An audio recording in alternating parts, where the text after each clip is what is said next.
things that I learned there, it was my first time dealing with gay people, my first time dealing with Chinese people, it just was such a cultural shock for me to come from Paramore, and then now I'm living with white people, black people, Asian people, Indian people. It really cultured me, and it really showed me that the world was bigger than my block.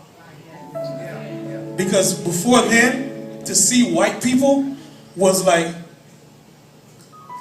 yo, it's like a white person if you weren't downtown. And it sounds funny, but it's true. Like you don't see white people in the on Paramore, so it was a culture shock. So right now, the way my life is I have to thank two events in my life, and it was the Covenant House, and it was also my encounter with Jesus Christ. Because those were two pivotal moments in my life. So now, I own my own media company. Last year, I was able to do a toy drive for the Covenant House. We raised over, I don't want to give some big extravagant number, but there were different churches and organizations that also did toy drives, but my company brought the most toys that they got that year. And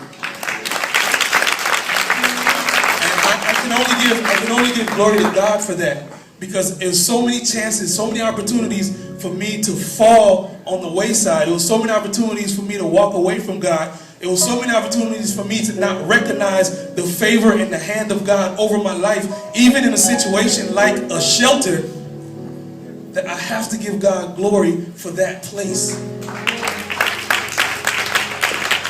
So there are Covenant House nationwide. There are Covenant Houses nationwide. There's one on East Colonial, which was the one that I was at. If you have an opportunity, volunteer there. If you have an opportunity, sow into that ministry. If you have an opportunity this coming holiday season, just go. We not only gave the tours, but we also went to the gift wrapping. Like, it's so many opportunities for you to sow into this ministry, and they don't like to call themselves a ministry, but when you get into the depths of their staff, it is, before you know it, you're having a theological conversation. Like, it's a beautiful staff.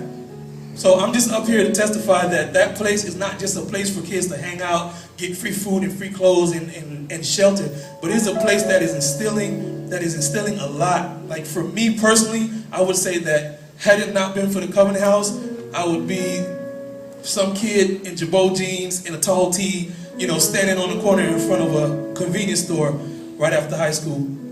And I just have to thank God for the Covenant House, and I have to thank God for Christ.